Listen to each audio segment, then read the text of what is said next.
This is Python's Paradise. This is your host, Greg Gilbert, aka the Python Hyena, straight out of Fredericton, New Brunswick, Canada, rocking a beautiful Toronto background behind me here on this very hot summer, July 12th, 2025. My first interview post turning 53. Yeah, Happy I'm birthday old. again. Oh yeah. Yeah, you got like a clown car thing going on behind you. Get like cats jumping out of nowhere Yeah, and I guess she's gonna drop in for the interview now. yeah. Be my sidekick, my Skittles. Have a Skittles. My buddy Skittles. He's lazy. Anyway, folks, this will be the sixth time I've had this guest on here. But he was always on here June 21st. So, I wonder what happened June 21st. What happened? Oh, Ooh. well, Mr. folks, Zoom. we're gonna have our guest Troy Elke come on here and talk about how uh June 21st and July 12th are one and the same on his calendar. Yeah, just dyslexic. 21st, 12, whatever. It's the same. Just depends on if you have a mirror. No, There you that go. was terrible. I've had Zoom on my phone many times, and I got this new phone, and I just hadn't gotten Zoom yet.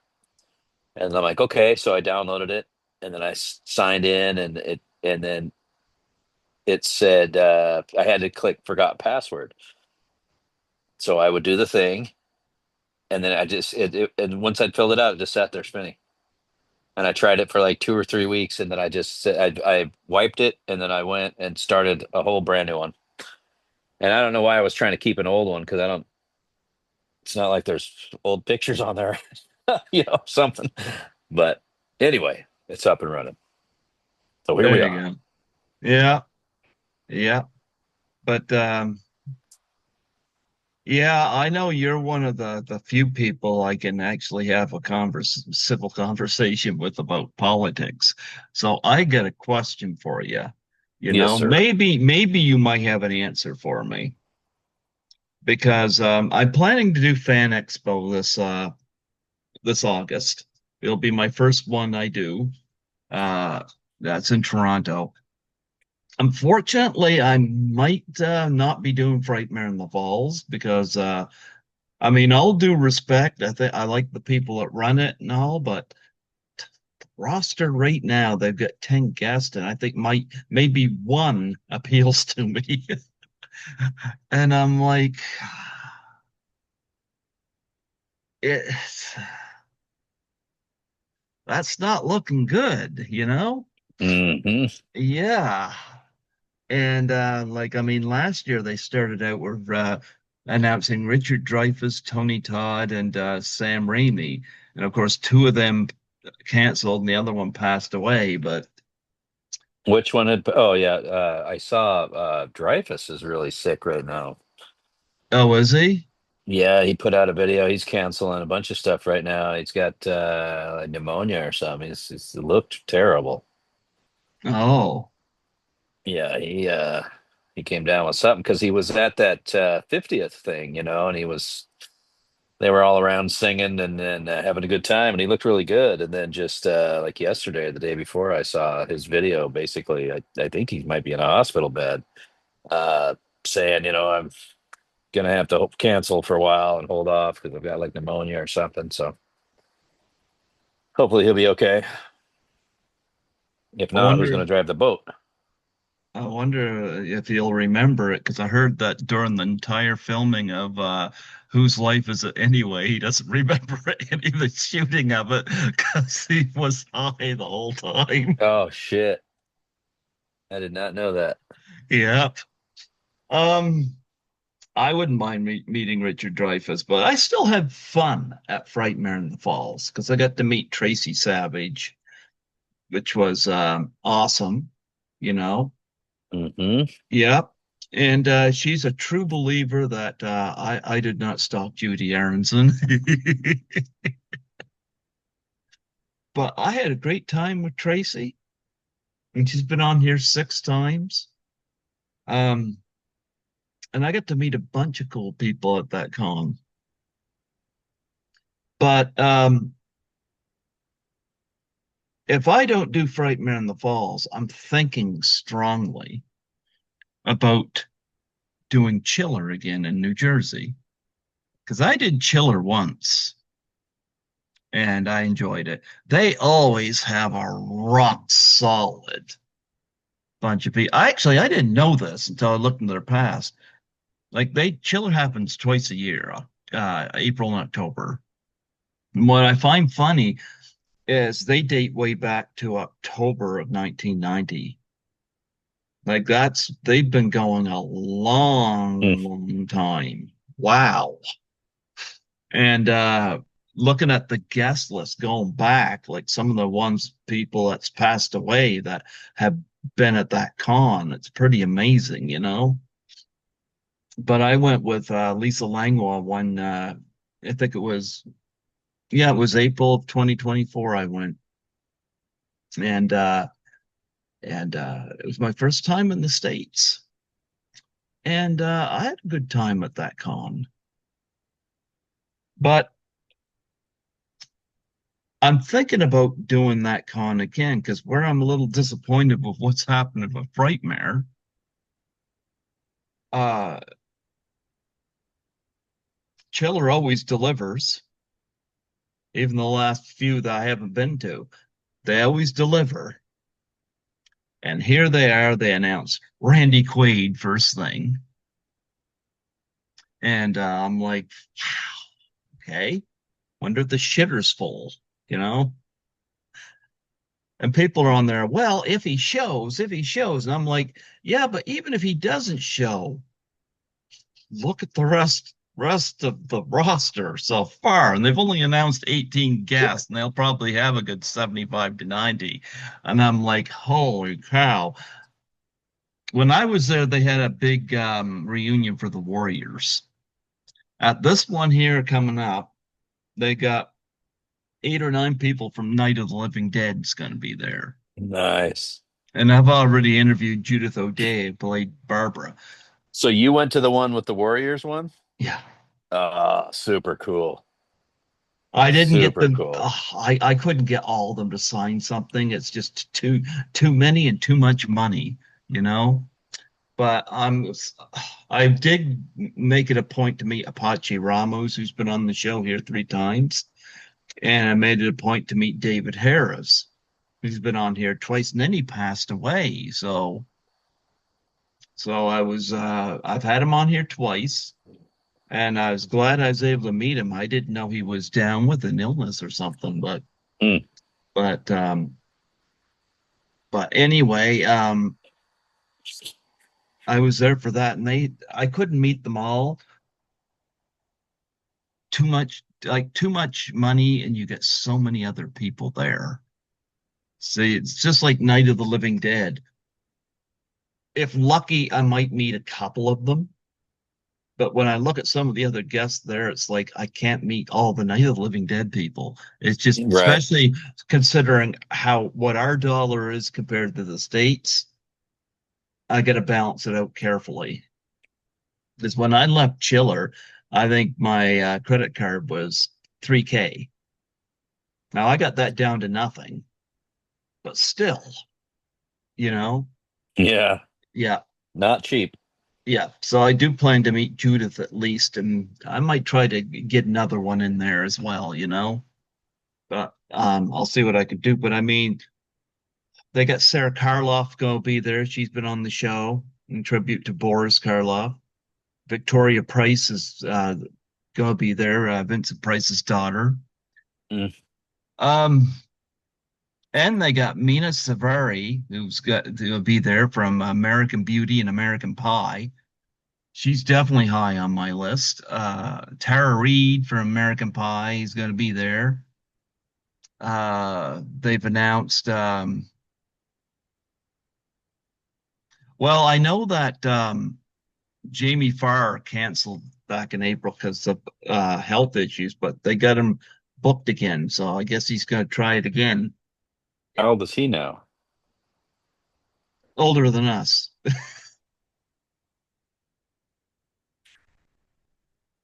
Very, very. Hmm.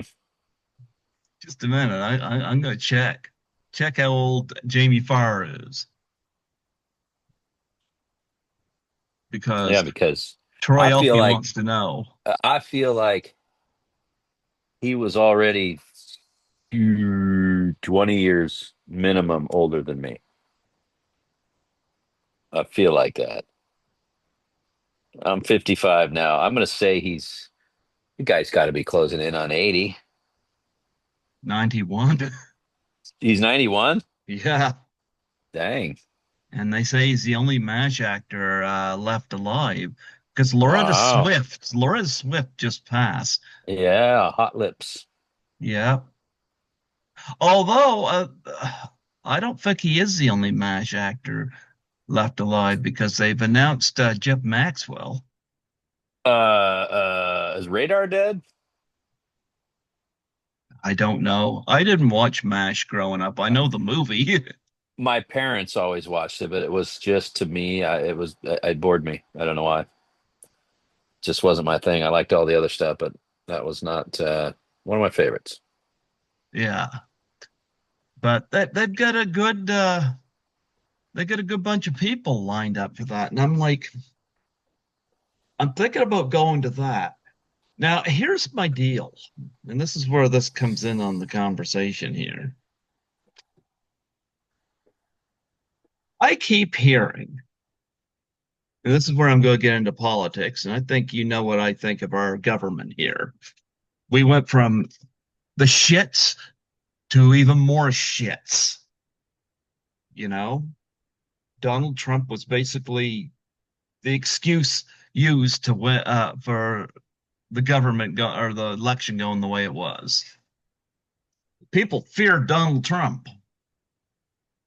Well, some of us, like me, were kind of like interested in things like I don't know, cutting taxes and dealing with the budget, which Carney doesn't have fuck all any of, you know. And although I guess he's outspent Trudeau, so fantastic. Could you imagine that? Um, I was interested in stuff like building homes, so we don't have we seem to be inviting in a lot of people, and a lot of them end up housing on themselves on the street. And stop the crime. Like I work as a cleaner, and you'd never believe how many meth needles that I come across every now and again, you know? We get people come into this country and protest in the street and this and that. And it's like, look, you left your fucking country to get out of that.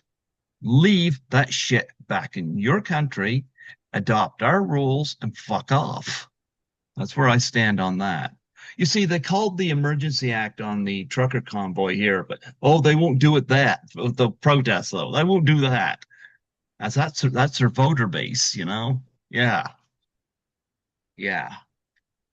I'm gonna tell you something. We've got a situation that's been happening right here in Fredericton over the last month.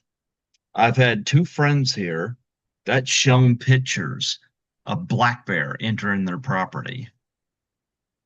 And I've seen twice now where I've seen coyote.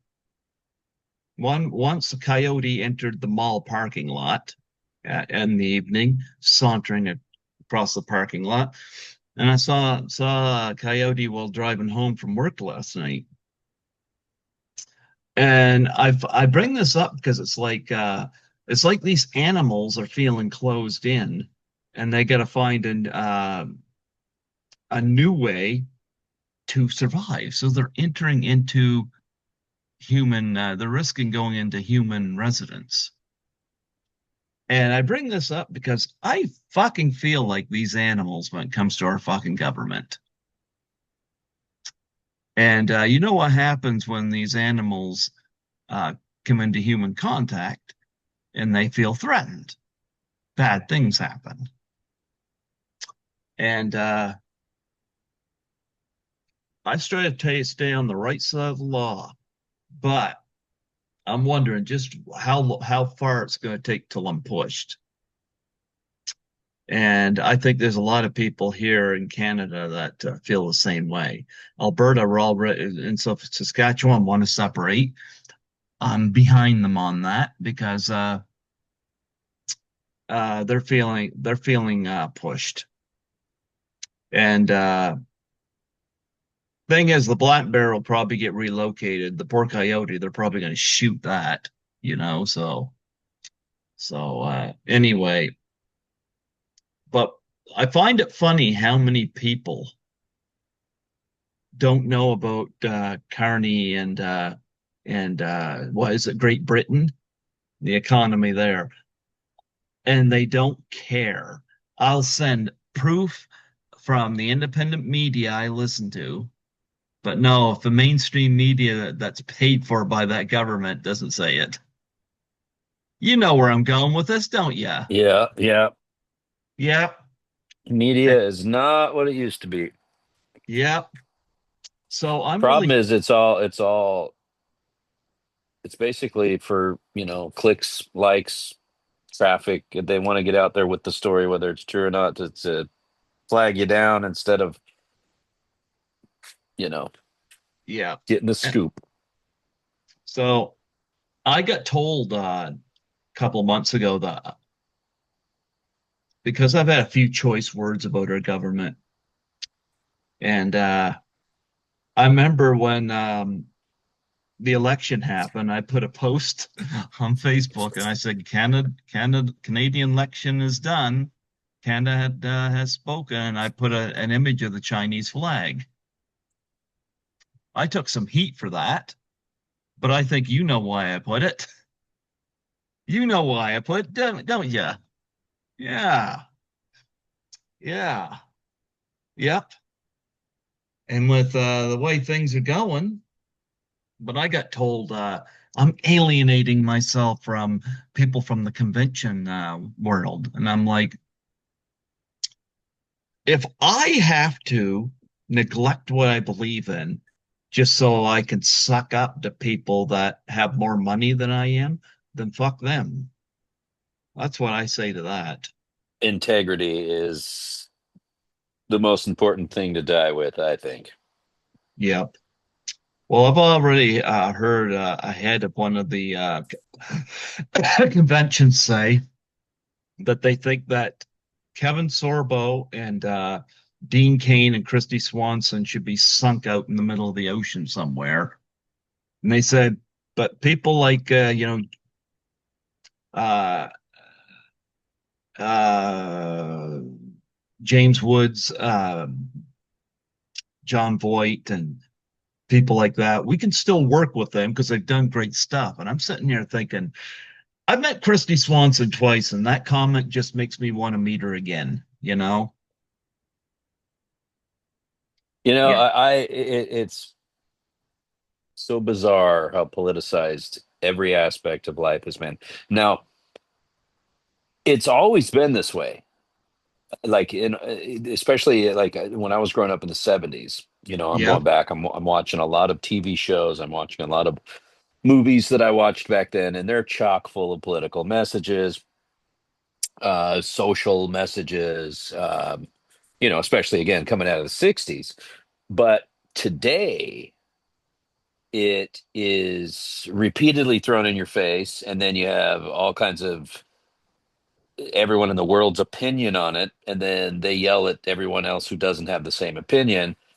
And I've watched so many people, and it gets it gets difficult sometimes to tread through these waters.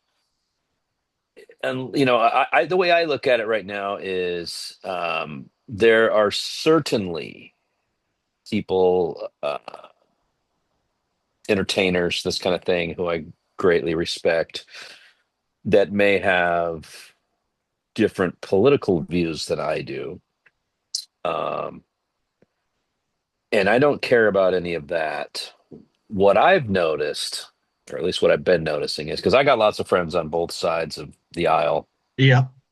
and none of them are Nazis or pedophiles or whatever they're calling each other's. They're just good people. But um, when it comes to,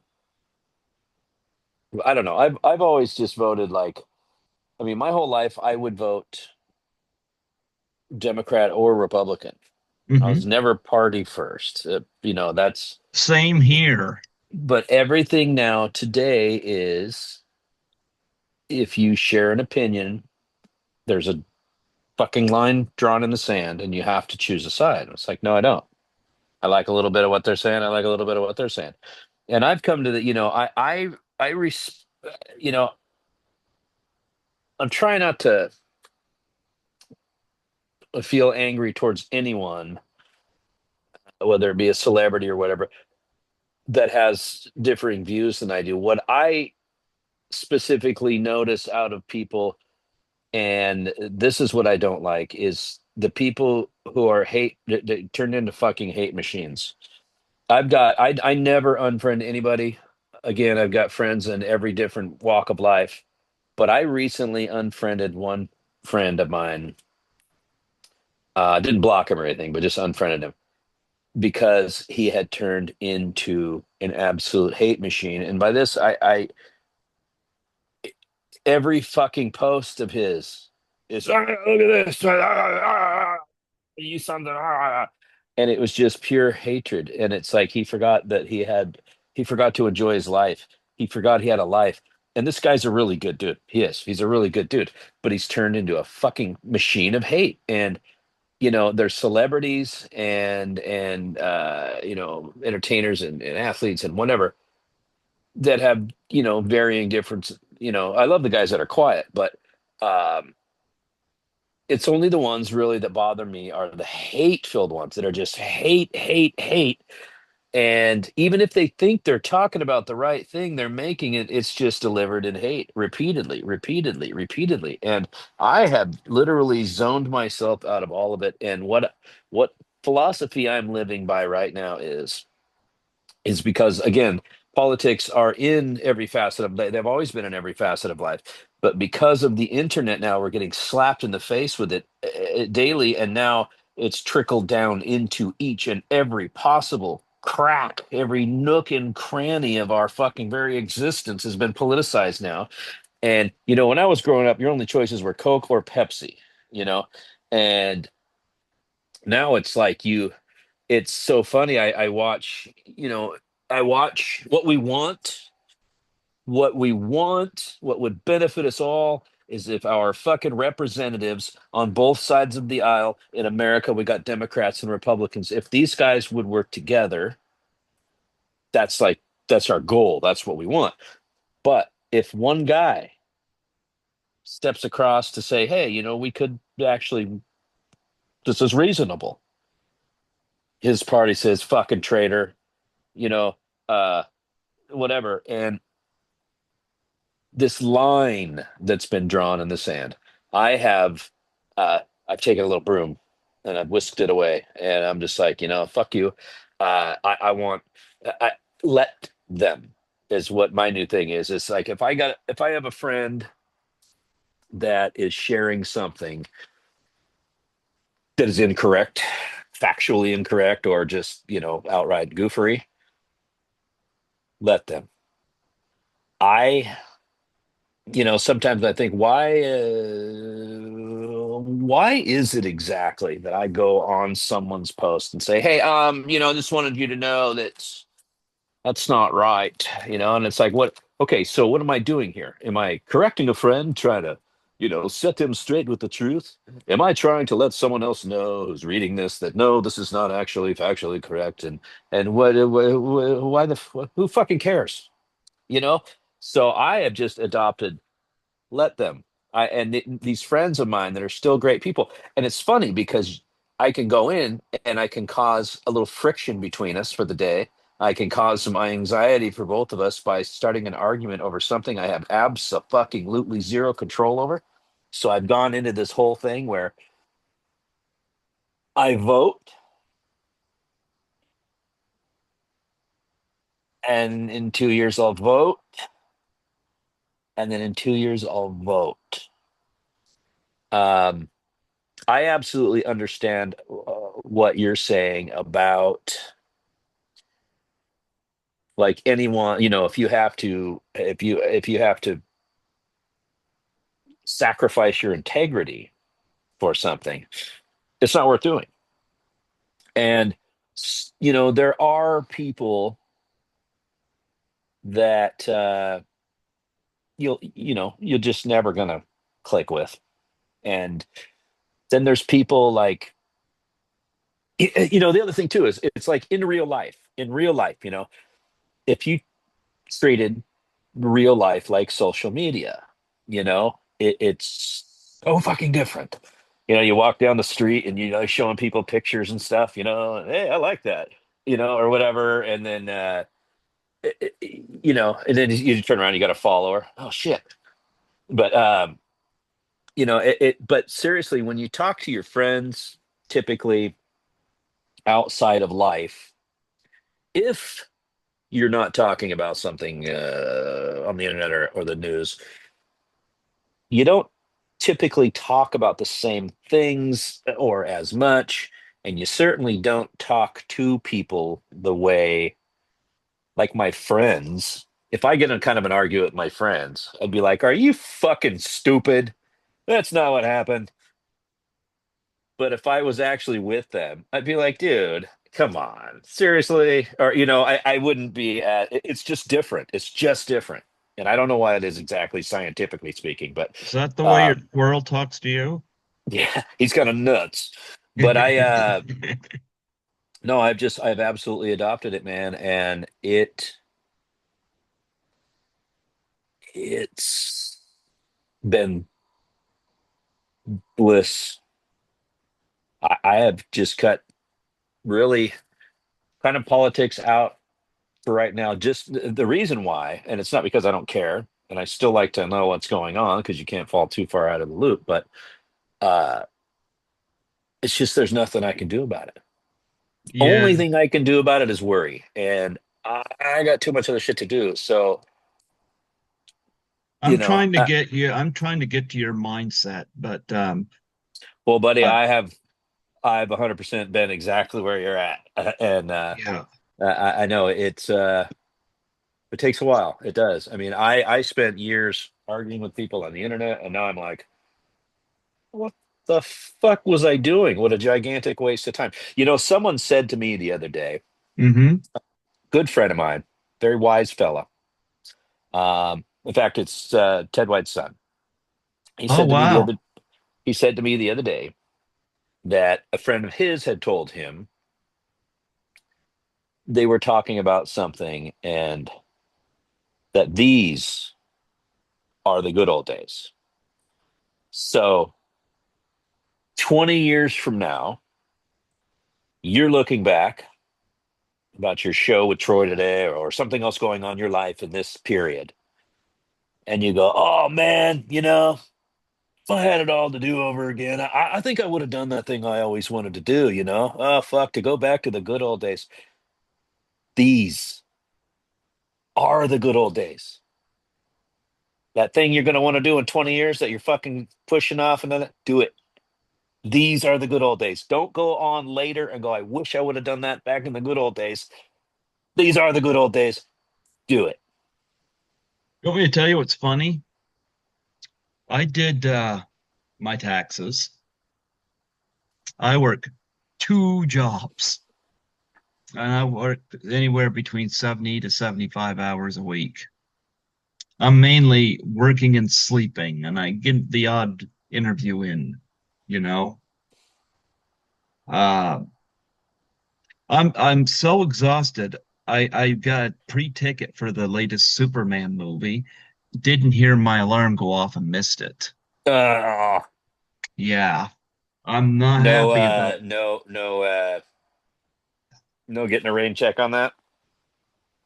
maybe, but let me just tell you, I was not happy about it, and I can bitch and complain about not hearing my alarm, but it's really not my alarm's fault.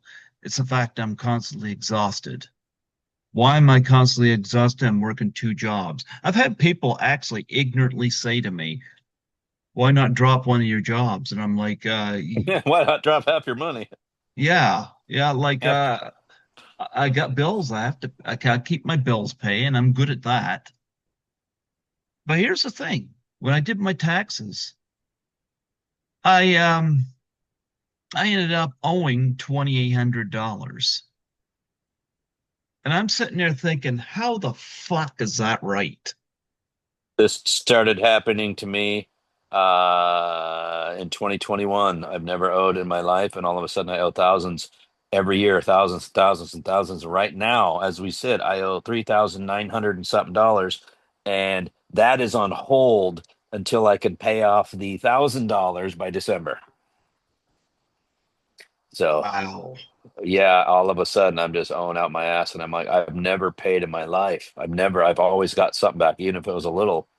And I have no fucking idea. I mean, I'm making a little more money, not much, but I'm making a little more money. But I like what, you know? And if I go down a bracket to where I'm not getting as much money every paycheck, and then I won't owe, I will make so much less money, I won't be able to eat. You know, it's like a little catch Yeah, 22. it's So, like that's what I don't get. So, this brings me to my next point. This is one thing, of course, I don't know whether you know anything about this or not, but I went on line and I ordered a picture, Barbara Eden, off her website.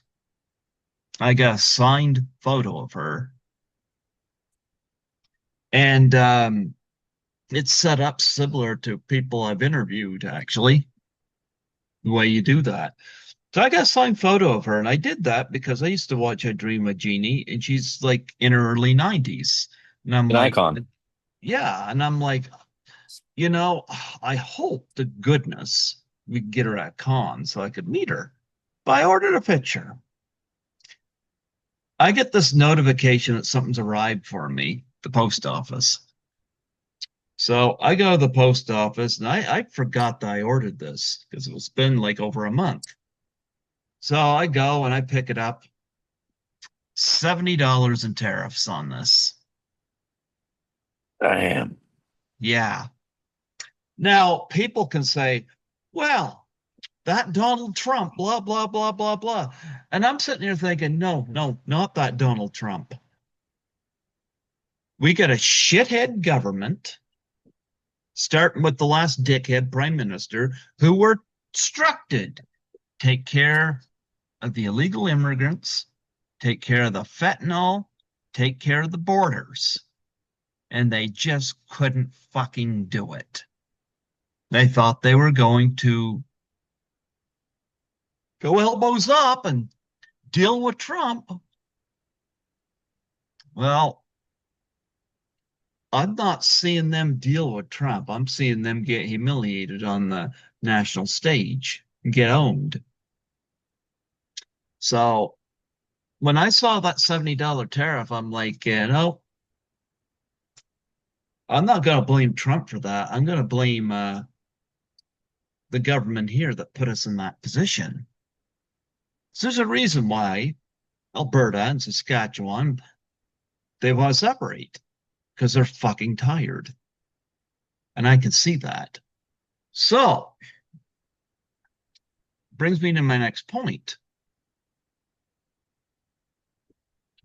Frightmare in the Falls not looking good. But I'll tell you, as I've already advertised to you, Chiller is looking amazing. Amazing. And I'm like, I wouldn't mind going there and doing Chiller. Maybe leaving here on Friday, be there Friday night, do the con on Saturday, leave Sunday. Means I don't miss much work, you know? I could do that. I got a couple things that are on my mind about it. Maybe you can give me some insight. Am I going to get tariffed on every fucking autograph I get that I pay for? So that I don't. If you go get them, I don't think that there's any way they can. But if you order them through the mail, then the government somehow maybe, you know, Okay, just making sure. that would be my guess. Because I just, Mina Savari is tempting me with the rose petals and the bathtub and the rose petals and this and that. And I'm like, well, she's dangling that. They got the living dead there. I heard they'll come alive if I come there. But nonetheless, it's very tempting. Another thing that gets me now, I'm having a hard time. I put a post on Facebook, put it on there last night, and I said, has anybody here in Canada had any experience going to the US, whether by flight or driving, and be having your phone confiscated or being prisonered or whatever? And I'm hearing third party shit. Like my barber tells me, oh well, the father of a friend of mine, blah blah blah blah blah.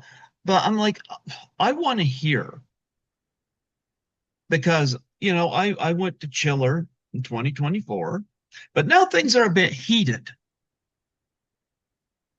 Things are a bit heated. So I'm like, I don't mind letting people look in my luggage if they have to. Um, I don't want to give up my phone. I mean, if they're going to check my phone or whatever, I want my phone back.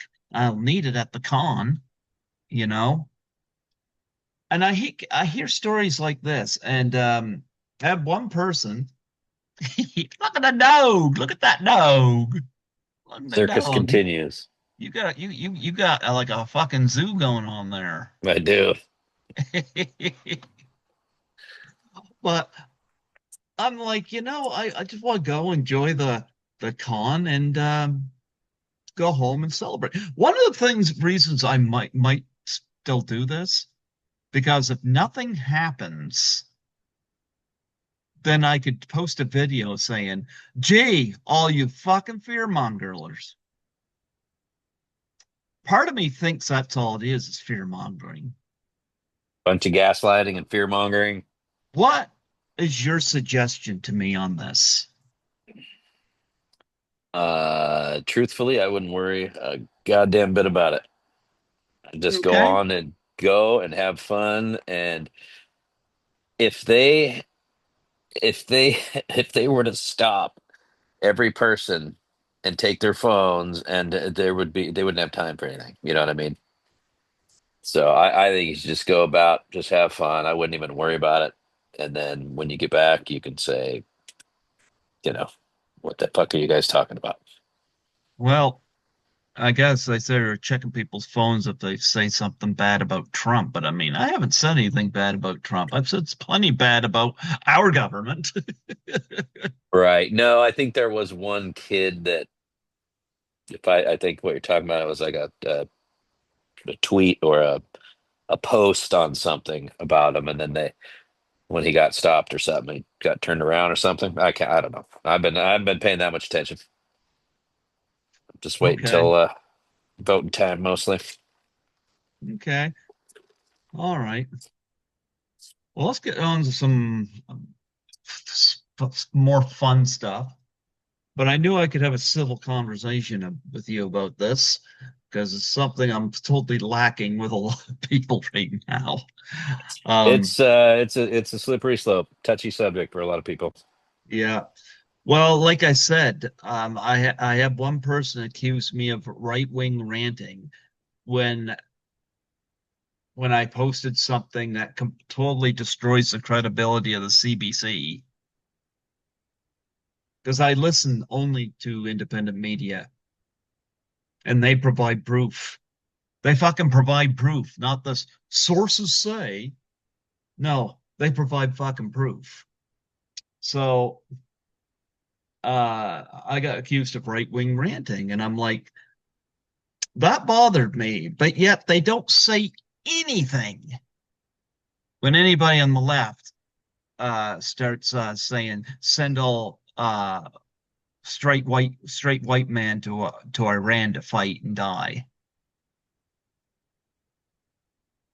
And I hate to break it to them about the DEI thing, but I think you and I have seen issues with that situation.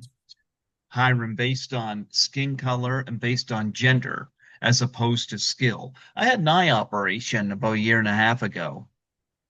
I'm sorry, but I want the person that operates on me to be somebody that knows what they're fucking doing, not somebody they bring in because they Doesn't want. matter what color, what Yep, sex, what religion. Who's the best at the job? I'll take them. You're hired.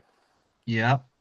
Well, the person that operated on me was somebody that this is what they do. This was their specialty. I'm like, good, have them operate on me. And they did perfect.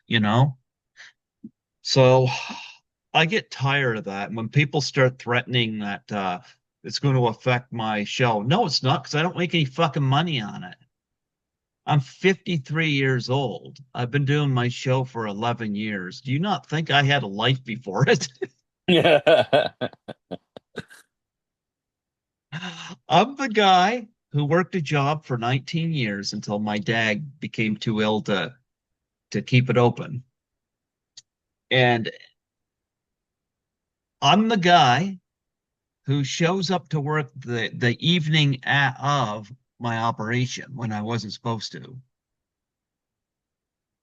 Like, I'm the guy they call because I answer my phone. So I know my value. So and in terms of guests coming on my show, it's like shit, like how many people have come on my show because they were turned down by other podcasters that didn't know who they were, but they come on my show because they knew that I was going to give them a platform. Done that a lot. You're the first podcast I was ever on. Yep. Yep. I have my former supervisor from a cleaning company I worked for come on here simply because she just fucking was curious and just asked. We went on here and bantered for 2 hours. People might say, "Who wants to hear that?" And I say, "Who doesn't want to hear that? The shit we talked about."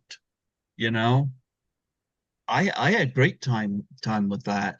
So if the entertainment industry wants to not come on my podcast, I number one, I had a life beforehand, and B, I don't think I'd have any problem finding guests to come on here, regardless what they're doing. Anyway, let's talk about Nazi werewolves and fun stuff like that. Yeah. Yeah, I didn't mean to get on that political rant, but I was like, I knew you were somebody I could have a straight conversation to about that because that's becoming fucking rare. Yeah. Yep. Um, but I voted for Pierre Poilievre, and I still have faith in the guy. So, and I do think that fucking election was rigged, but I won't get into that right now. The deniers can fuck off. Anyway, We're Nazi just about werewolf. wrapped up. Just about wrapped up. We got actually I'm down technically two shots right now.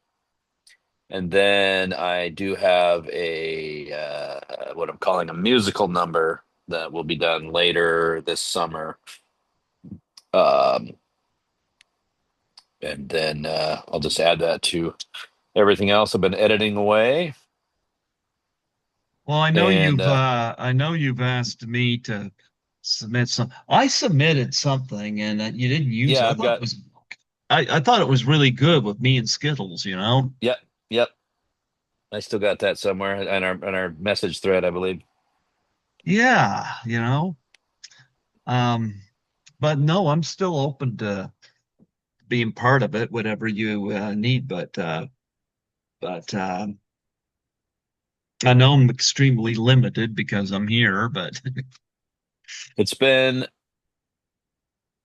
an amazing experience. yeah. Exhausting, but I can't even tell you how much I've learned. I made mistakes. I did amazing things. Some things I took a little longer to figure out than other things. Uh, but overall, it's it's coming together. I mean, it's I'm really happy with what I've got so far, and uh, we have jokes and that I'm pretty proud of, and we did. I'm pretty proud of our effects, our actors. I'm so happy with my actors. Um, yeah, it's just coming together. I've been, it's so funny because I've been editing along the way as I'm learning the program I'm editing with, and also learning more editing skills. Uh, and I've been kind of editing scenes, and now I'm down to like about a scene and a half on, of footage I have unedited, and then I've got two scenes to shoot yet to add to that. It's going to patch a lot together, but then it's starting to get the clumps are starting to come together, and it's starting to take shape. And we kind of have a little bit of young Frankenstein kind of humor. And then there will be blood. We did it. There's there's not a cuss word. Um, there's no nudity. There's Why blood. not? It's 50s. So we got all the cool 50s cars. Yeah, it just everything on this is coming together really well. And then so we've already done a few reshoots. We've done a bunch of little pickup shots, insert shots, and all along the way I've been upgrading my equipment because we used all nice equipment. And then when we still got good cameras, but I wanted to upgrade my sound. So I way upgraded my sound equipment, my lights. You're learning editing. I'm learning lighting. I mean, like the credits are just gonna be. I'm just gonna have to say Android, because I'm like doing some of the lighting. I'm doing the effects, costumes, the location scouting. Sometimes I have to run sound. We've been through a few sound people. Um, but my cameraman, he's been by my side the whole time, so that's been fluid. That's been nice. Uh, we've had a lot of fun. It's just been, I mean, it's like 16-hour days, driving home at 4 a.m. and starting to cross the line. Ugh. Like then I started to see like, oh my God, I was like totally drunk driving, but I wasn't drunk at all. I had never been so tired. And I started to see, oh, that's how people crash when they're that tired, because I was seeing it. Ding ding ding ding ding ding ding ding ding. It's just so slow. And I'm slowing way down, and I'm like scrunched over the steering wheel, like, okay, I just gotta make it home, and thinking I'm gonna get pulled over because they think I'm drunk or something. I'm just like, no, man, I'm so fucking tired. But it's absolutely worth it. 100%. Absolutely amazing. I've met incredible people, incredible actors, um, most of which I look forward to working with again. Uh, I even, it's easy to write parts around someone. I mean, I like, but one of my guys is just, I could write 20 stories with this guy. It's like he can do them all, holy shit. And then Michael, he's been just phenomenal. He has been on set with me a lot, and with me a lot. We've gone out to lunch and everything where we chat. He is a wealth of knowledge, and it's funny because he's very tactful about it, but he's like, You fucking shit up. He doesn't say this like, no. I think you're forgetting that thing again. I was, oh shit, yeah. Or hey, that's not the best idea. Here's what. Oh shit. Okay. Oh, you know what? That makes absolute sense. And so, uh, he's been absolutely hilarious and great, like joke writer too. He's got a lot of good jokes. Um, yeah, everybody. It's just been fun as hell, man.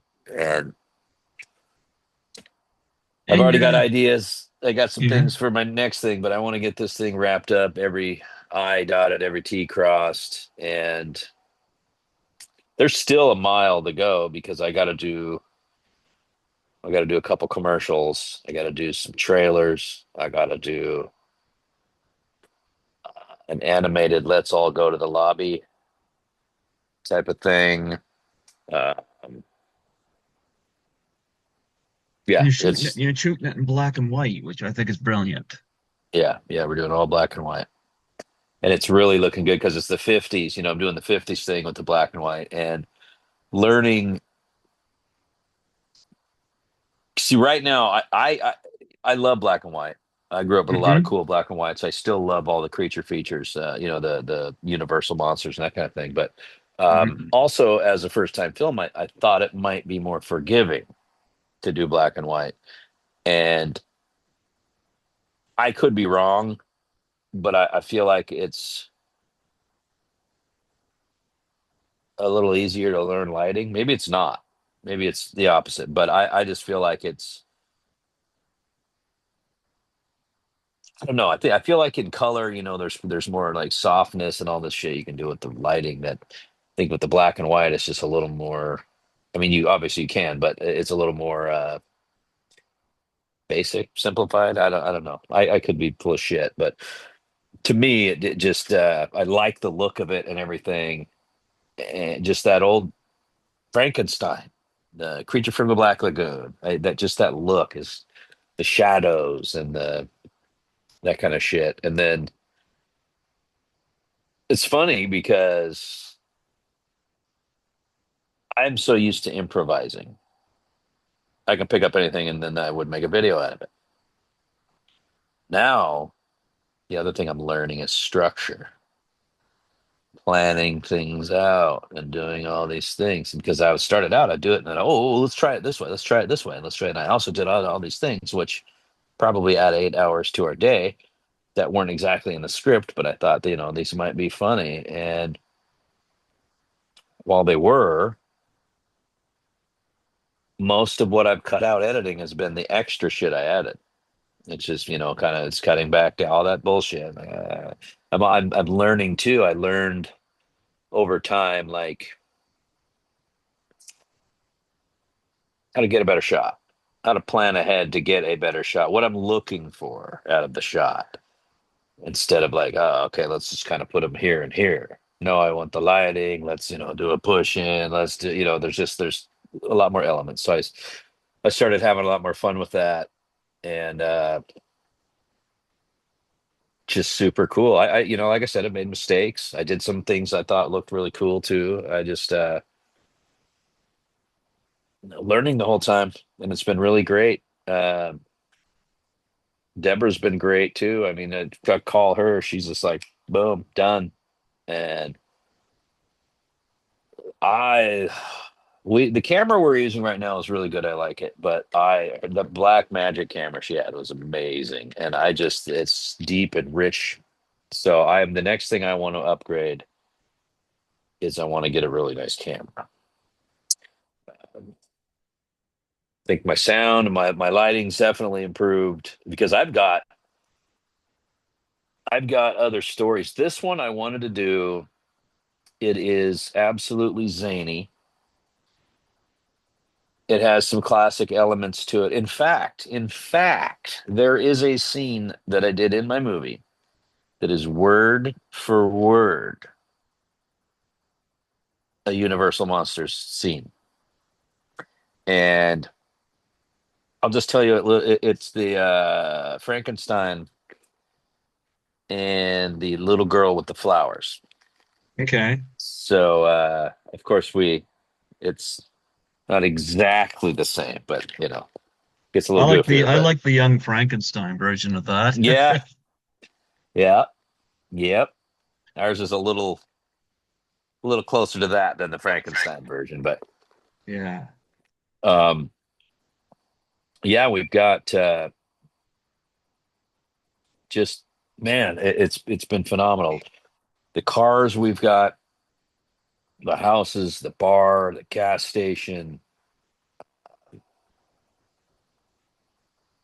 We've got a lot, and I do mean a lot of animals in my movie. None of these are stock footage. We've Oh, got you mean like your coyotes. animals? You mean like No, your not well. owl? I am gonna have the squirrel. No, we've got owls. We've got coyote. We got ducks. We got pigs. We got cows. We've got cats. We've got. I mean, there's just tons, and there's good scenes of these animals, like where they're actually part of the whole thing, and it worked out really well. And there had some mishaps with some of the special effects. As one of the reshoots was due to that. I had some weaponry all tubed up, ready to go, and the tubes were too small. I was like, well, like, oh shit, just fucking give me and just dump it. But yeah, there was a lot of fuckery, but that's what makes it fun too. And then I really was not able to scout out a couple of these sites as well as I'd wanted to, so I came in with a plan and just had to like, okay, that's where we're shooting that. That's where we're shooting that. We had a scene with a desk, and there's no desk in this house. Okay, we can use under the bed. Oh shit, there's only 6 inches under the bed. Okay, we can't use that. Okay, what we're gonna do here is change the scene to this, and you adapt. So I'm really close right now to getting the sound going, and I'm like, really excited about that. My The last scene we're doing is mine actually, and I'm playing Rockin' Ricky, the '50s DJ guy. And Yeah, did you know there's a Rock and Ricky in Gremlins? is there really? Yeah, that's Nice. um uh Rock and Ricky Rialdo from Gremlins, the voice you hear. From the Ah, same guy that was in Rock and Roll High School. huh, This is Rock and Ricky interesting. Rialdo. Yeah. Awesome. See, we that was in my story was Rockin' Ricky, and then we were going to change it to Manly Man, and then we had to shoot the scenes out of sequence, and they still had the original script and went with Rockin' Ricky again, so we just stuck with Rockin' Ricky. Yep, Gremlins. How funny. That's cool. Yep. No, I noticed you got a character name. I was looking at the IMDb for I thought this was a creative name. Stapatha. Yep. She's a switchblade carrying one-eyed 5 foot girl. She's part of the Eddie's gang. Great name.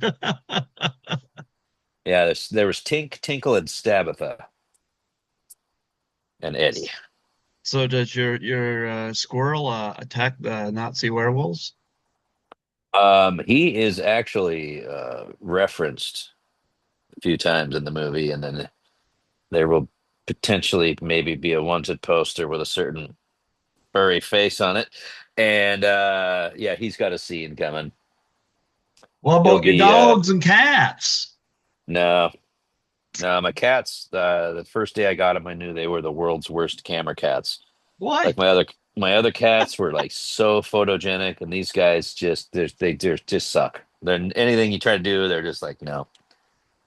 So the dog, she's good with it, but there just wasn't a role for her at this time. Maybe I'll record her howling. Use All you that. have to do is sing and Yeah. dog will howl. Yeah. So no, I've been watching from the sidelines as it's been getting done.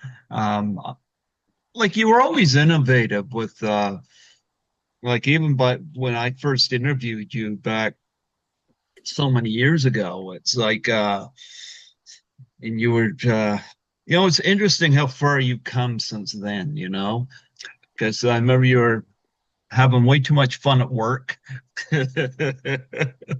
Yep. You still Yeah, do no, that a lot job? has changed. Does your boss still pick up shit and throw it in the dumpster?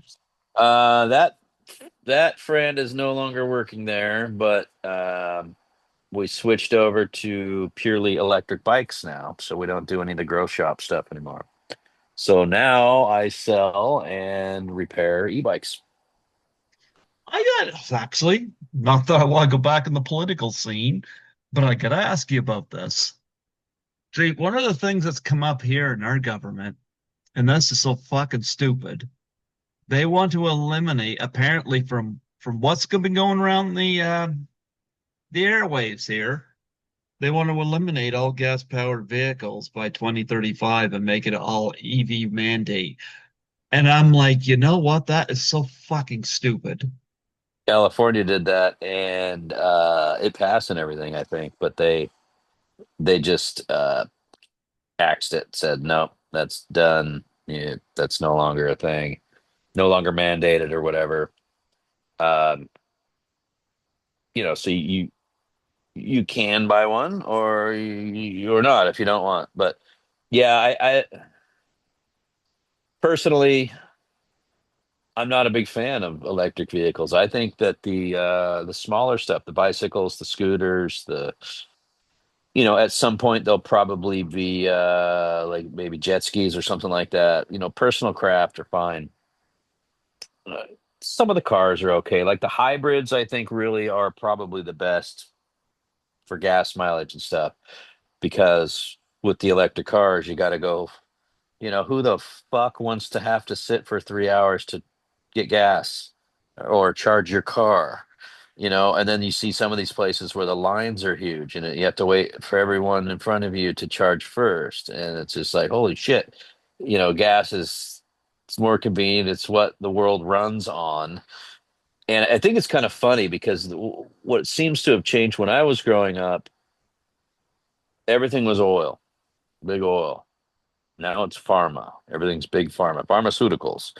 Have you had your shot of this today? Well, it will help your acid indigestion, but may give you tumors, make your nuts fall off, your teeth will. It's like, what? Wait, the side effects are horrible. What? But um, I don't know.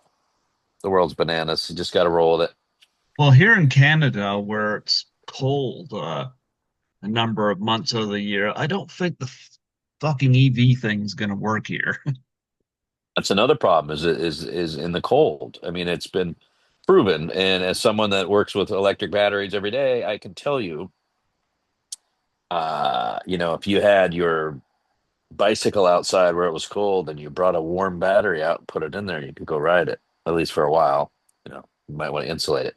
But if you left that battery out there on the bike and went out there, it's not going to run. You know what I mean? They're not designed for that. The other thing I don't like about electric vehicles, uh, basically, they can all be operated remotely or just shut off. And not to be conspiracy theory or anything like Yeah, that. Jackie Giroux was talking with me about that. Well, they're anything like that that takes baby steps towards like everything now is everything ma and pa stores were everywhere, ma and pa theaters. Now everything's Globo Mart and this and that and everything, and it seems like all the ma and pa's are disappearing, and then you'll have only these choices left, which can be shut off from the top. If they wanted to shut down the stores, do not, you know what I mean? So, like, if you have mom and pop stores and mom and pop things, you can just go down to the market and buy this and buy that. If Globo Mart will no longer accept this currency, or will no longer sell this product, or something, their pharmacy won't take what your grandma needs for some politician made it so you can only have to use this other one because fucking pharma's paying them or whatever. And it's yeah, everything that's awesome is also equally as dangerous in the wrong hands. I mean, think about like how cool drones could be and how misused they could be. For every yin, there's a yang. For every good, there's bad. For every awesome thing about the internet, there's everything terrible. Can't really have one without the other. And it's the slippery slope, no doubt about it. But I don't like people telling me what to do. I never have. I've always been anti-mainstream, and by anti-mainstream, I don't mean on purpose. Like, oh, I'm not doing that because of whatever. It's just like, hey, everybody's doing that, and I find myself a little less interested in what everyone's running to. I I've been this way since I was a kid. I don't know why. Everybody was like Garfield, and I'm like Heathcliff, and I always just kind of liked had my own. This is my own little alternative. You all's got that. This one's going to be my favorite. And it's always sucked when whatever your little secret favorite was, all of a sudden everybody else started to like, and you're like, hey, that's mine. You know. Um, but yeah, I just freedom is important. Like for instance, here in the States, Donald Trump got rid of the EV mandate, and he simply stated it wasn't anything against the EVs. It was that you should have a choice. Buy one if Yeah. you want, but you can also buy a gas car, or you can buy whatever you want. You shouldn't take one away, and just if you want one, buy one. Um, and it's in here, it's not even close to fucking feasible. I mean, not even close to feasible to hook up our power grid for all vehicles to be electric. Right now, they're having to build massive, they're talking about fucking nuclear power plants to run AI, and And AI is already being misused. You know how many friggin' videos I saw a I video come hate up. it.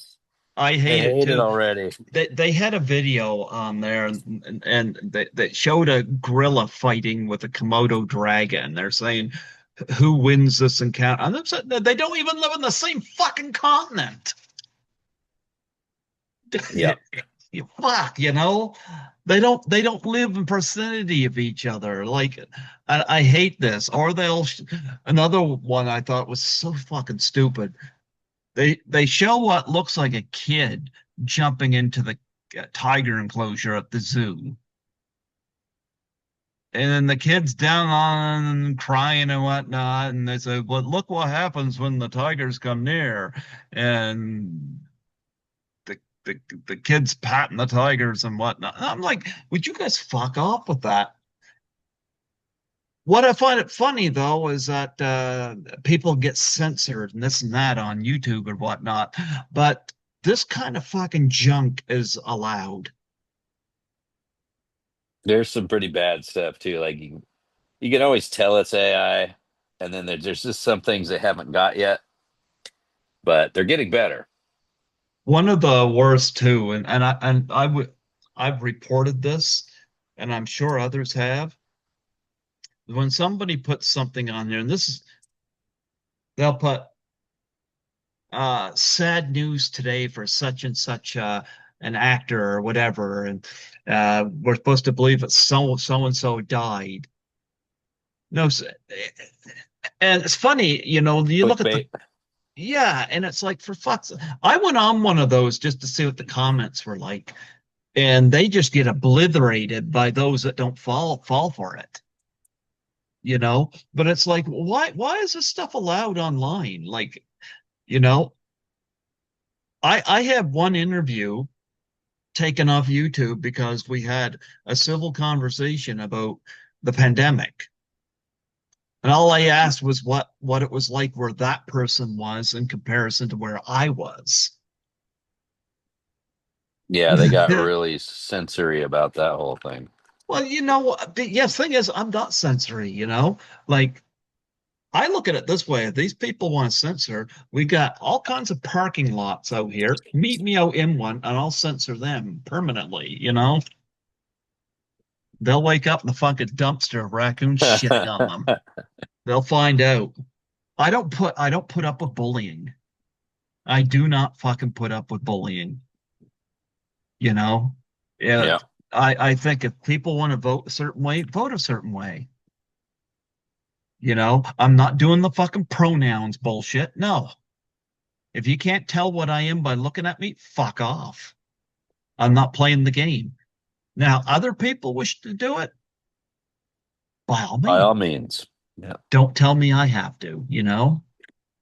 I'm getting tired of all this shit. Or there's stories about, they have the rainbow sidewalks, which, and then people getting into an uproar if there's tire tracks or something like that on. Well, it's on the fucking road. Of course, there's got to be fucking tire tracks. Like, like I don't get it. What they offended, people have to drive over it to get somewhere. I mean, you got it Were they painted on the expecting road. boat tracks? Well, this is what I don't get. What some of this fucking outrage is all about. You don't want tire tracks on your pride flag. Don't paint it on the road. But they think it's like people are deliberately doing it.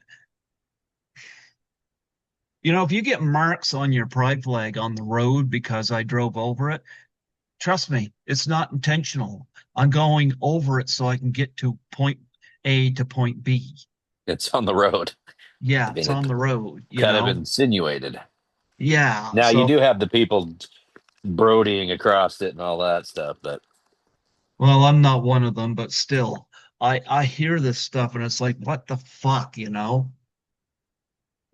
So, or the stuff that they're teaching in schools or trying to indoctrinate kids into and this and that. I mean, don't even get me started, but let kids be kids and then they could decide later. Like I wasn't allowed to drive a car until I was 16. That was when, you're not allowed to drink here, at least here, until you're 19. So let people grow and then decide. I don't know.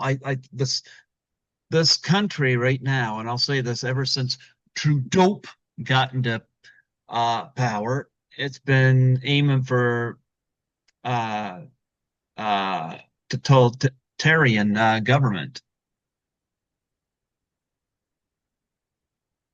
dictatorship. So, and I don't respond well to that. I definitely don't like the fact that I'm a tax-paying citizen. I don't have a police record or anything like that. I owe $2,800 in taxes. And yet there's people out there sitting on their fucking asses that aren't disabled or anything. By the collecting way, checks. our immigration, at least the one that was here with Trudeau, he didn't check immigration. So we had two people arrested in Toronto, a father and son, who were planning a terrorist attack there. Now, here I want to move to Toronto, and then I hear this news. And the father, apparently there was a video of him hacking somebody up on a crucifix back in his homeland. And I'm like, how did this piece of garbage get let into Canada? This worries me. But yet they call the emergency acts on the peaceful trucker protest. Yeah, yeah. Like the black bear and like the coyote, I'm gonna make a comparison here because I'm like those two animals in one major way. If you corner me into a situation where I don't have a choice, I'm gonna fight. Plain and simple. If somebody needs to survive, like we don't have it so bad here. I know Toronto and Vancouver break-ins and stuff like that. I love seeing the videos where people retaliate, but we're not supposed to retaliate. Well, I got news flash. I'm going to retaliate, you know? But somebody come out and said, leave your car keys out if somebody is going to break it. No, what the fuck do you think? So there you go. Do you deal with any of these kind of commentaries in your movie? Because you are dealing with Nope. Nazi werewolves. Nope. We're just fighting off the Nazis. See, the Nazis were a dictatorship. Yep. Yep. What happened in this movie is Hitler didn't die. He escaped to the moon, and he's been building an army of werewolves for 100 years. Now the year is it's the 50s, but it's the 2050s. After World War IV, Hitler and his army are coming back to get something they left behind because someone accidentally set off the beacon. And we've got our two kids and their father that have to. Oh, and the town drunk that keeps trying to warn everybody. No one will listen to him. Uh-huh. Have to save the world from Nazi werewolves from the moon. Do you think There's some. we're Oh, heading towards World War III? I don't think so. We've been close to World War III a gazillion times since I was a kid. This is just a rerun and watching the politics, and it's like, oh, okay, the same old game. Um, you know, I like that we're not in war at war because I don't want to send any Americans to war. I'm No. also, also like a president who will blow somebody the fuck up if they do something, to us, but walks awfully carry a big stick. And so I really feel like, you know, people are busy right now, and America, like just throughout the world, finances and everything, holds a lot of cards. And I'm hoping that he plays them all out because last time he had historic peace deals in the Middle East. He's got some going on right now. If he can continue to keep these other people from attacking each other all over. But at the same time, I feel like, stopping these fucking idiots from blowing each other up, that have been doing it for how long now is, it's a tall task. But, you know, I hope it happens. Everybody wants world peace, and that'd be nice if everybody could just fucking get along. And, it's funny because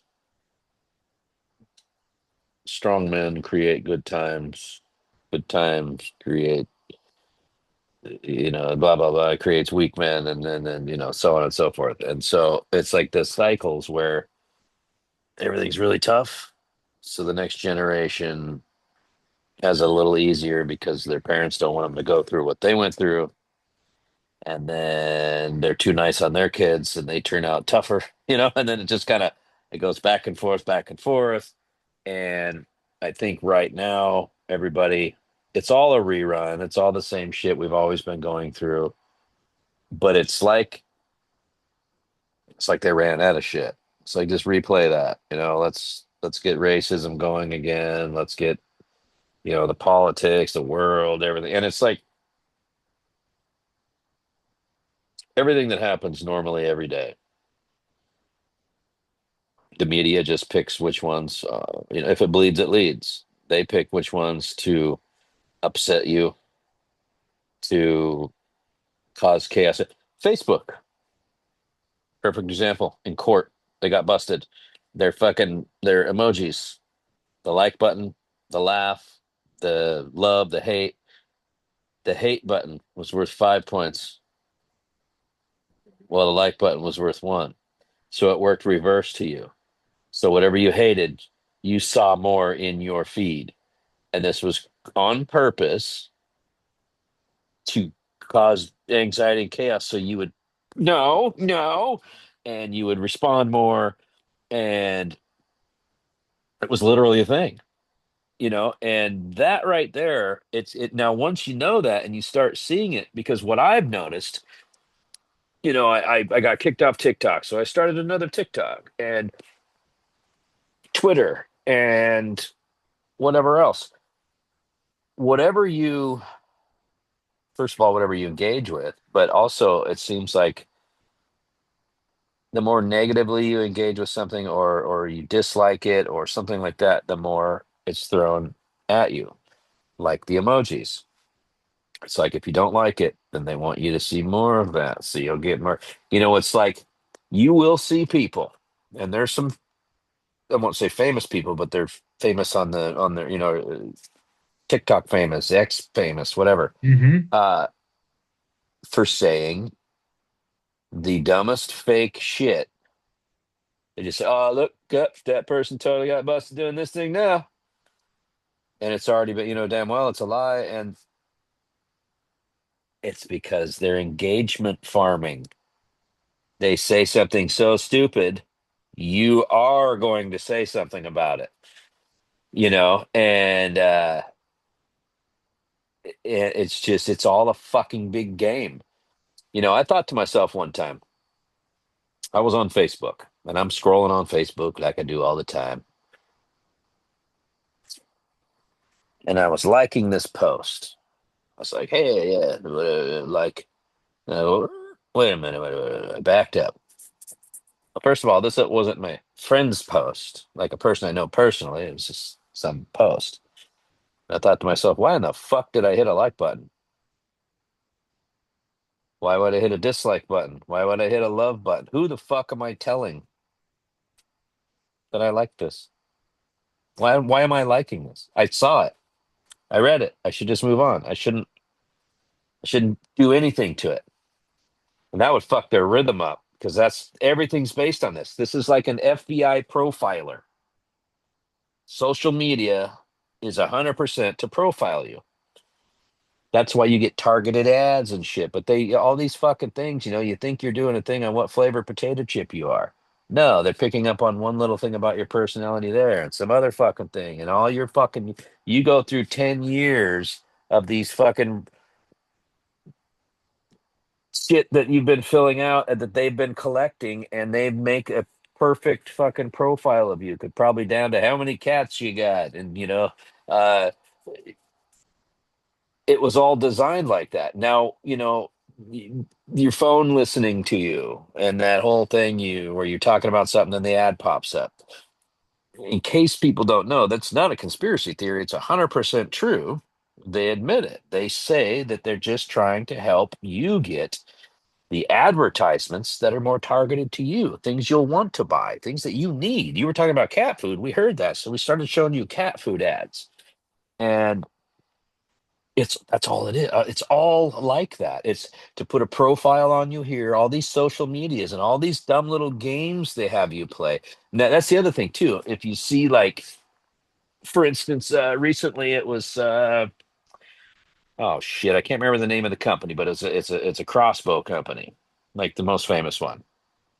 And due to overstock, they're giving away, a free crossbow to the first 100 people that whatever hoobity doobity do, spin the wheel to see if you win. Oh, you won! Oh, sweet, bro. You won yesterday. I won a Darth Vader full suit. I'm like, rad. And I decided to play along for a little bit till the stopping point. But what it is you go through and they're like, all right, yeah, it's just free stuff. All you gotta do is, all we need is your name, your first and last name, your middle initial, your address. Okay, and then we'll go into this other thing. Now, you need all this irrelevant shit. Now we need this other thing that goes with that information. They hide them over here, but there's the five things they need from you are spread out through here. Now your identity's been stolen. They can fucking sign up for cards. They can do everything because they have your zip code, they have your address, they have your full name, they have, your whatever, your height, weight, all because you wanted to know what kind of fucking potato chip you were. And that's the problem with social media. So that's where, I stop. I like my friend stuff just to say, hey, and which is weird too, because I see people that get in trouble politically, or not in trouble, but like someone will say, hey, that guy, this particular politician liked this post by this person. And it's like, I like posts all the time. Like someone says, oh, my grandma died today. I'm like, doesn't mean I like you, that your grandma died. I just was You're saying, just hey, acknowledging it. I saw your post, I just wanted to know I saw that. Now I do that with the heart button. And now they have the care or whatever too, but it used to be, so that's absolutely fucking meaningless. You have to have context, so uh and social media itself has fucking conditioned the world to stick their nose in everybody's fucking business and to draw that fucking line in the sand. And this has been going on for so long. Now, if you think about this, there are so many people, and by so many, I mean probably 99% of the people on there, that say shit to other people that they wouldn't fucking ever say to their face. Exactly. I know this.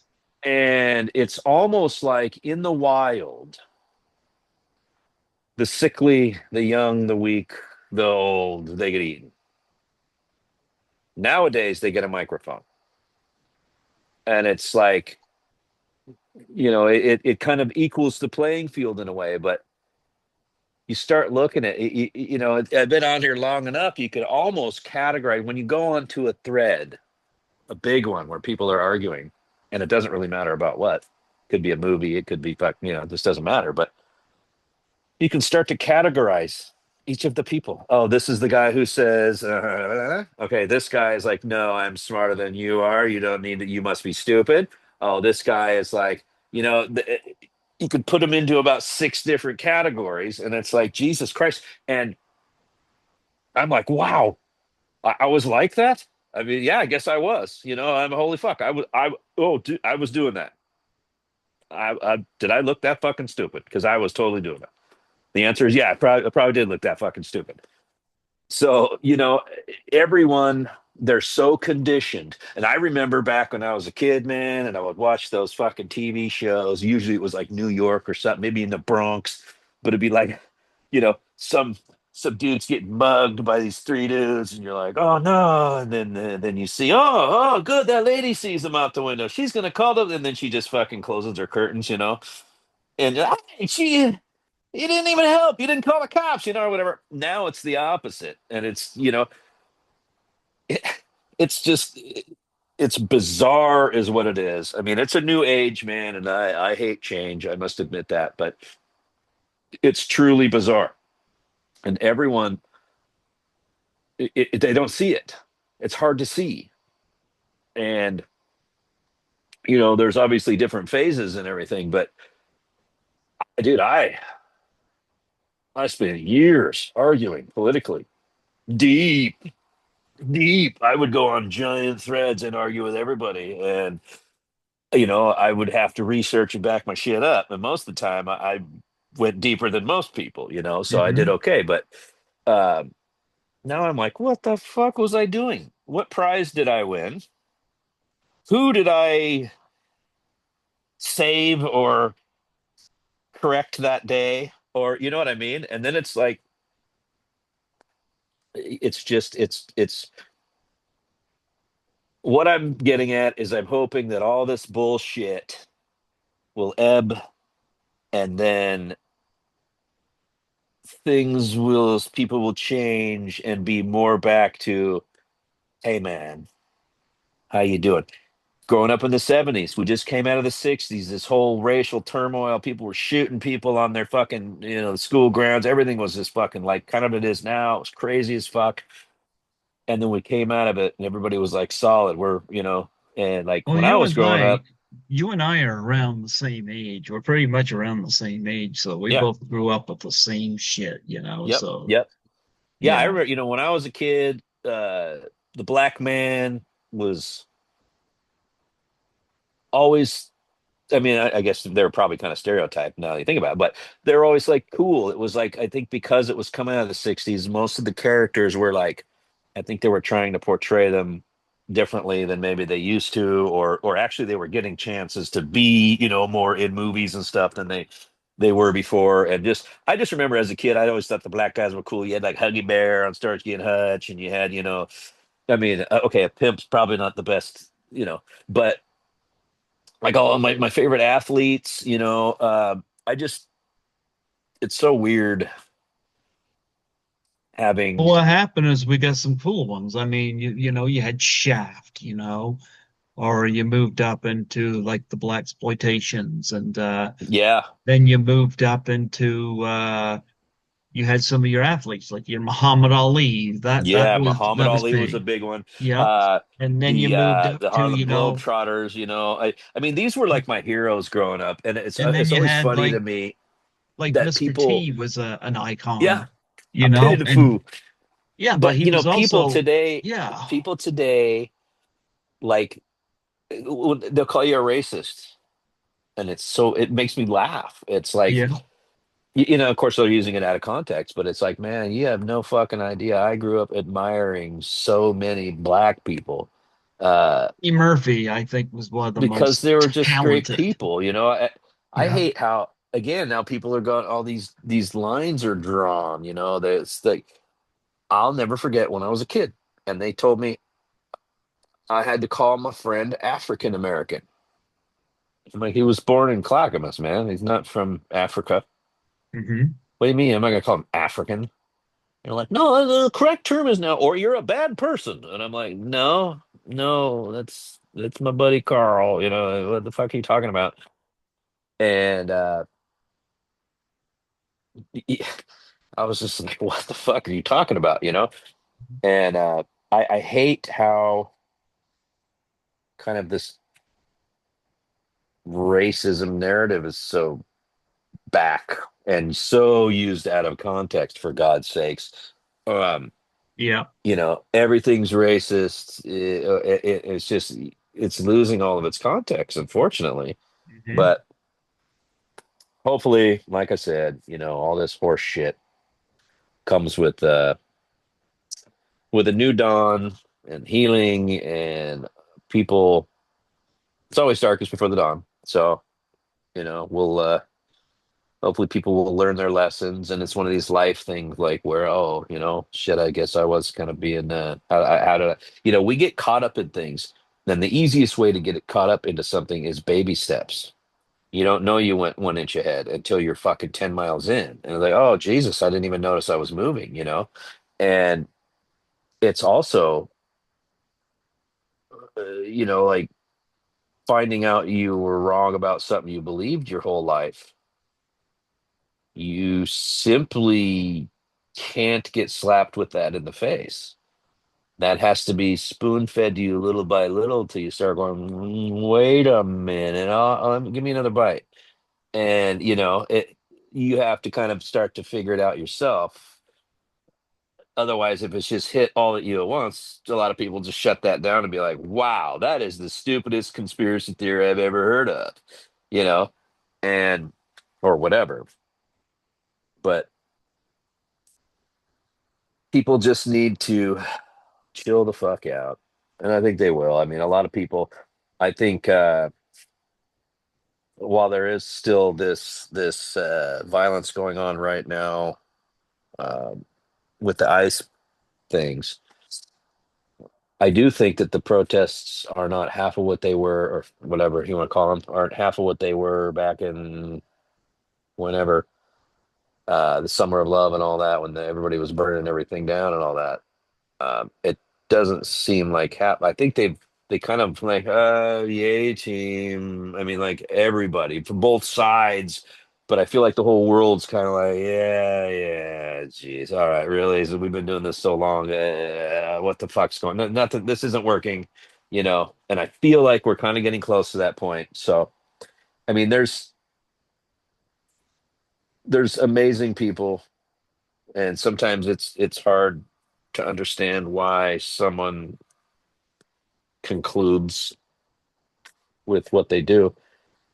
But, it's also so funny to me when people like say shit like if you voted for A or B, you're this or that. And like I said earlier, dude, half my friends are Republican, half my friends are Democrats, and half my friends are independent. And I'm not very good at math or doing halves. But anyway, uh, and God bless them all. I don't want everyone to think the same always and everything. Um, Sometimes I think people have a point. Sometimes I think they're completely wrong. Sometimes I think they're misled. Uh, it just changes. It depends on the person, depends on the topic, it depends on everything. And the biggest problem is the fucking media. Yes. It Whether someone believes that the media is, fake news or not, that's not even really the point.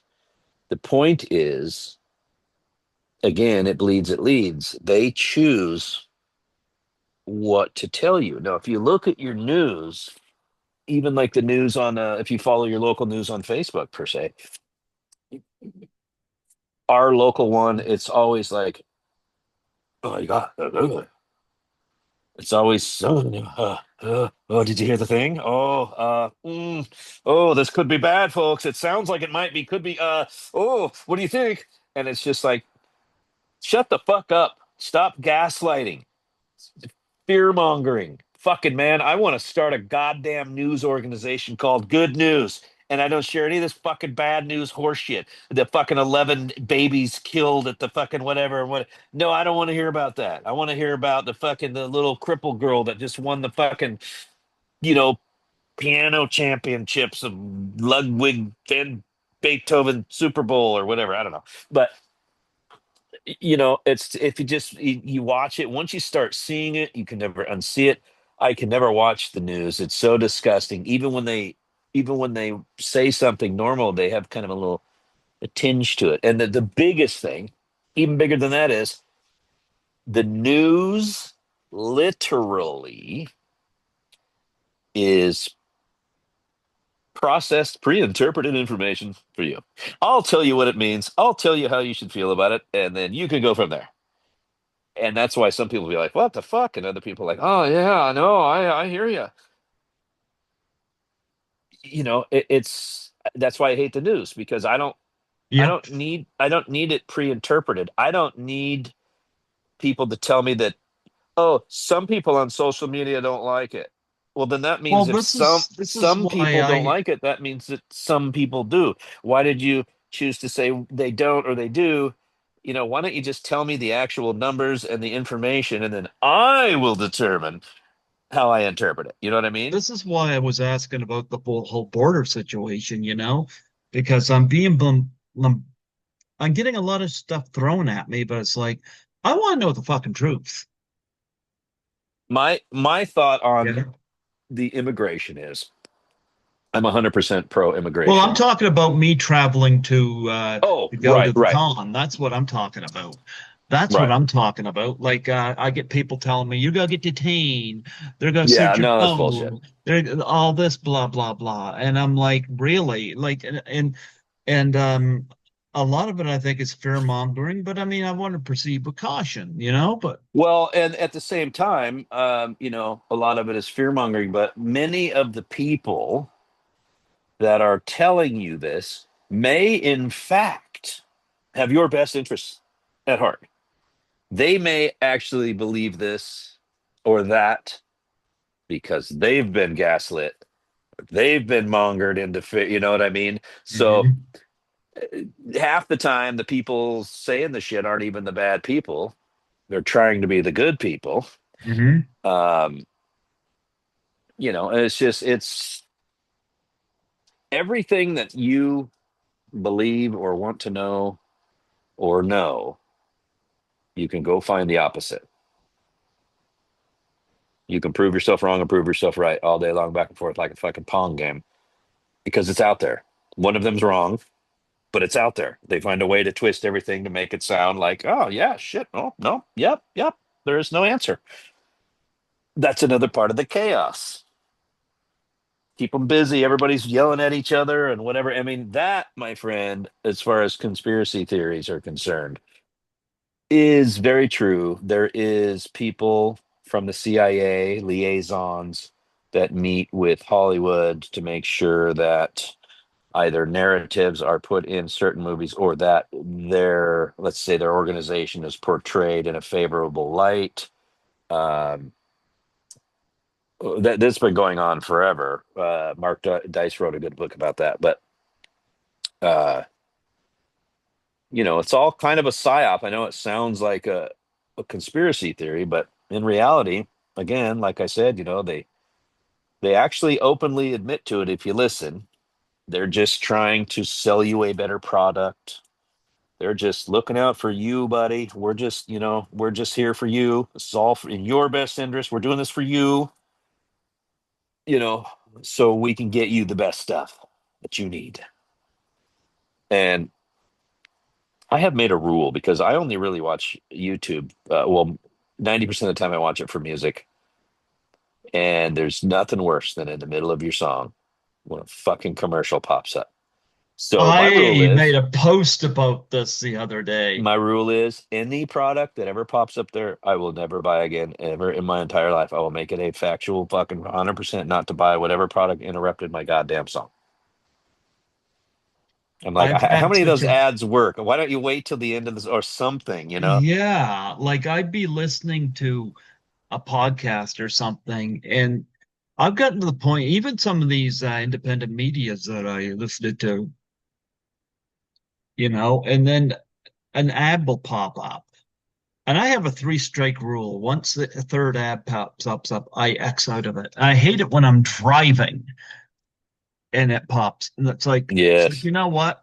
I just take the earphones out of my ears and I was like, fuck, I don't want to hear the rest of it. I just don't give a Or shit if you're anymore. listening to music, you got it cranked up and you're enjoying yourself, and all of a sudden a hemorrhoid commercial comes on. You're like, jeez. A commercial volume is way different than the music volume. It's nice to have a song up, but a commercial cranked is horrible. Yeah, and it's like, you know what? I don't give a shit. Put on either the beginning or the end. Give us that 5 second thing where you can X out of it. Now it's like they got, oh, holy cow, there was a person going on for like 5 minutes. And I was driving, I couldn't do anything about it. And I put the earpiece back in to Oh see if it God, was yeah, done. And it's like, like, fuck off, you know? I was yeah. listening to something else and you got a 5 minute commercial in there. It pisses me off. Anyway, I wanted to ask you, because I know we've been talking about Nazi werewolves, and it's lead us into this whole thing with Nazis being authoritarian, and all this leads into the political talk. But I wanted to ask you about the makeup work in your movie, because I mean, with werewolves, I mean, the history, you get the Wolf Man back in the 40s. You have, classic examples like an American Werewolf in London, The Howling, Hmm? and ones like that. Talk about the makeup work in your movie. Well, um, our guy is our main werewolf is Hans Wilhelm. He was Hitler's right hand man, and they started doing experiments on him before they even took off to the moon. He was murdering people as a werewolf. He is 80% werewolf, 100% Nazi. So he is in a stage of development, transformation, basically, permanently, um, somewhere between human and wolf form. But this was expensive mask, and I'm probably on an FBI watch list now from ordering authentic Nazi shit. Um, I felt a little weird about that. I'm like, I know it's a. Hopefully they'll see the werewolf gloves and the the other stuff that goes with it and be like, okay, yeah, this guy's making a Nazi werewolf movie, I guess. Um, but then we really got creative with the special effects, and we've got a girl named Haley. She did our makeup special effects on some of our gore, um, slashed faces and such. Turned out phenomenal. And we've got some other deaths that are fun, pretty happy about.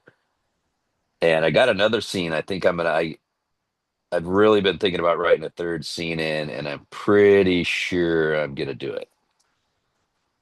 I've just got to make sure time and everything allots for it, and then that should be a really funny scene.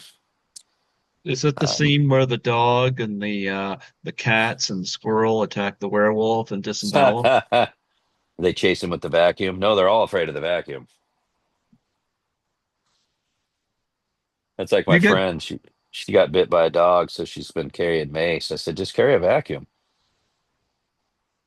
Dog coach come here. They'll be out of there. you get to do any cons this year? There is one coming, and it is so we don't have any horror cons. So basically, sometimes we have horror people at these cons that run Mhm. other stuff, but um, we've got one coming up, and I want to say we just had Derek Mears here like last weekend at a free event I wanted to go to, but I worked. Um, I want to say Sean Astin and some maybe a couple of the Goonies dudes or something.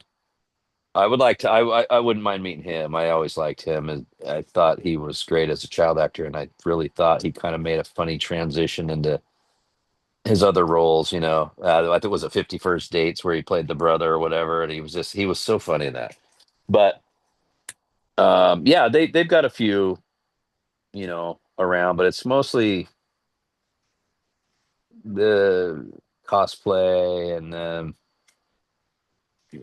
I would want to go to pure horror, and we don't have those very often. If we ever do, I'm going. But hoping maybe after I sell my movie, I'll have a booth, have Nazi werewolves from the moon booth. I'll give away moon Well, cheese or something. I'm going to do my first fan expo in Toronto. I was booked for two conventions last year, so I didn't get to do Fan Expo, but I was tempted because they had John Cleese on the list, but he ended up canceling due to work. I would have definitely wanted to meet him, but they had like the Oh trailer man, park. yeah, that would be Yeah, a big one. John Cleese, yeah. amazing. They had the trailer park boys there, and Oh, Shannon Doherty was supposed to be there, but she unfortunately passed away. But they had a lot of really good people there. This year, I decided I'm going to go to it. And I tell you, autographs have gotten pricey. I'll tell you that. I was just gonna ask you. I'd love to get a Bubbles Well, Mike he's not. Smith or whatever. Yeah, he's not there this time. But Oh, bummer. yeah, they've got. I'll tell you who I want. Who's on my top tier currently is Laura Vandervoort, who I've met before. I met her at Frightmare in the Falls, and she is even more gorgeous in person. I tell you, I had goosebumps meeting her. She was in TED and stuff like that, and Okay. I'm like, yeah, I'm gonna go meet her again. Remember when I met her at Frightmare in the Falls in 2021? I got like four pictures of her table, and it was must have Blu-ray. Like she couldn't get rid of me, but she was beautiful. Um, so I plan to meet her again. Juliette Lewis is on my top tier. I definitely want to meet Juliette Lewis. Yeah, that would be cool. I always Yeah, liked her. yeah. Michael J. Fox is going to be there for a Back to the Future. That would be reunion. neat. He's $300, Yeah. What a but raw it's deal he got in life, man. Parkinson's thing, so terrible well, a for. lot of this is one thing is with me when it comes to price. A lot of his proceeds, if not all of it, goes towards Parkinson's. So, and plus with him, it's very nostalgic. So I kind of want to meet Michael J. You know, Yeah, no, that'd be really cool. yeah. Tell him what a Same great job he did, and insane price. But he's only there Saturday because Thursday, Friday, Saturday, and Sunday, this event, is Ewan McGregor. Now, forget Star Wars movies he was in. I love Train Spotting. I think The Men Who Stare at Goats is extremely underrated. Liked him in Haywire. You know, I wouldn't mind seeing him do a photo op where he climbs out of the filthiest toilet in Scotland. That'd be a photo op. hmm But I like Ewan. That's pricey, but I'm definitely considering it. Heather Locklear is going to be there. She's on my list. And William Shatner. Now, William Shatner, I met at Chiller. And he's one of these guys you can tell he's there for the money. You know, he's not very too overly engaging. However, when I met him at Chiller, I got my brother Andrew the autograph because he watches Skittles while I'm gone. And I got a picture taken with him. But he's like 94 years old, and I think, you know, I'm gonna go get a picture signed this time, you know? So I'm gonna do that. So they're right now currently on my top tier. I got five Wait, tiers, right? wait, Huh? did you so did you get a picture with Shatner? I get a selfie with him. Yep. Did they tell you not to talk to him or not to look him in the eye or anything weird? No, Okay. I'd heard some no. strange rumor and I was like, you never know what's real. And He wouldn't shake my hand. He fist bumped me, but you know, I'm down with that. that's fine, yeah. But you know, but I mean, he was. I mean, I didn't have a bad experience with him, but I think I'll get a picture signed this time. But then there's like I got five tier list, and I divided up evenly as the guests go along. And yet there's the top tier of people I definitely plan to meet. There's upper tier, usually is time and money. And you have mid tier, lower tier, and bottom tier. And a lot of those are just me trying to make sure I don't overspend or overdo it because I've done that a few times. Now, I know if I do chiller, it'll be top tier only because they get about, if they get 75 guests, that means you're going to have about 15 in that top tier, evening them out, you know? So, but if it's a smaller con, then upper tier can go in there. But my upper tier, they've announced Mike Tyson supposed to be there for Saturday only. If I do Mike Tyson, it's going to be photo op only because I heard he doesn't personalize autographs, and I'm like, that's kind of a bad idea because chances are if you personalize them, it's going to be less likely some person can sell them. But I might meet him for nostalgia reasons, but I think I'll just do photo op if I do. Christopher Lloyd is supposed to be there with Michael J. I'm thinking about doing a photo op with the both of them. That'll be 500. But again, nostalgia, and you get the two of them in a picture with you. You know, you kind of weigh that. Um, Tyler Hoechlin's going to be there from one of the Superman TV shows. Now, he was in, he played Glenn McReynolds in Everybody Wants Some. And I saw that movie 9 times in the theater. So that will be the Blu-ray I plan to get signed. And I've had three guests from the film on the show. I love that film, so I'm going to see if I can pitch to get him on my show because I've had three others from it. Daphne Keene is going to be there. who I refer to as Junior Wolverine. She was in Logan and Deadpool Wolverine. And she's 20 years old. She's grown into a stunning looking lady. But I always refer to her as Junior Wolverine. So I think I'll go meet her. And that might be the autograph I also get my brother. She's one of the more affordable ones. But Andrew and I both saw both of those movies at the theater together. We don't see a lot together at the theater, so.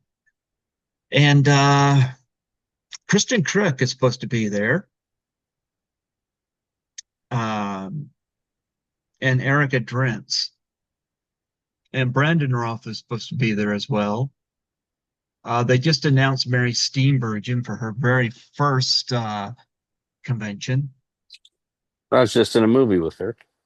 Yeah, I wasn't in a scene with her, but I found out later that I just played a bartender in a movie called Let's Have Kids, starring Karen Gillan, however you pronounce it, from Guardians of the Galaxy, Nebula, whatever, and the other one, the Lost, whatever the hell it was, hmm Jumanji. But yeah, it had her and Ed Begley Jr. in it. And I was pretty excited nice. about that, to be in a movie with Mary Steenburgen and Ed Begley. That's old school there. Well, Mary, Pretty this is cool. apparently her first convention ever, so you know. Oh, really? Yep. Wow, that'd be the time to get the autograph. But here's the thing. In looking at this, we have right now they got 34 guests announced. And like I said, I tier it. I do the tier list and hopefully I don't overdo it. Autographs are my weakness when I do these. I have a friend whose posters are his weakness. He says he's got no room for posters, but he always ends up getting them. But I do like meeting celebrities when I go. So, and since Frightmare in the Falls doesn't look like it's panning out very well, I'm thinking about strongly about doing Chiller because they've got people I'm definitely interested to meet, So yeah, you know. But Yep. yeah. Well, anyway, I wish you luck on the rest of your movie. Like I said, when you need me to be part of it, let me know or whatever it is you want me for. Or if you go use that footage of me and Skittles, that's fine too. I'm all for it. All So right. yeah. And hopefully So next year, in June, we'll have some big news release or something to talk about. And it'll be underway, and we'll see. unless you screw up your Zoom again. Right. We'll have to wait till Yeah. July again. Yeah. And now it's July 12th. You've reversed those digits. Yeah. Yes. You screwed up. You screwed up. All Troy, right, buddy. Well, thank it's you so always much for fun. having me on again. Oh yeah. I'm sorry it got into so much political talk, but I figured it kind of fit in with the whole Nazi narrative and authoritarian. And I'm like, Sign of the times. well, like I said, you're one of those few people I can actually have a civil conversation with about this stuff because it's getting to the point where it's just bullshit. So, and Yep. I'm just tired of it.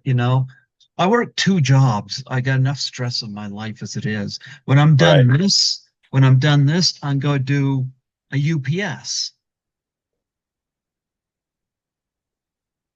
So my night's not done. Oh, geez. I'm gonna go to bed after this. Yeah, you go sleep with your doggy. Yep. You go sleep with your squirrel. Actually, yeah. He sleeps in our room. He sleeps up on the shelf. You go sleep with your kitties. Maybe they annoy me. Yeah, They're my so cat clingy. They have to be on me at all times. Skittles likes to jump up on the bed, and where it's so hot, I don't have the covers on me. So Skittles will walk up my leg, up my chest and he'll stare me right in the face. Yeah. I'm like, Skittles, your time to be up and my time to be up are very different things. Exactly. I'm not running around the house with you at 3 a.m. 3 a.m.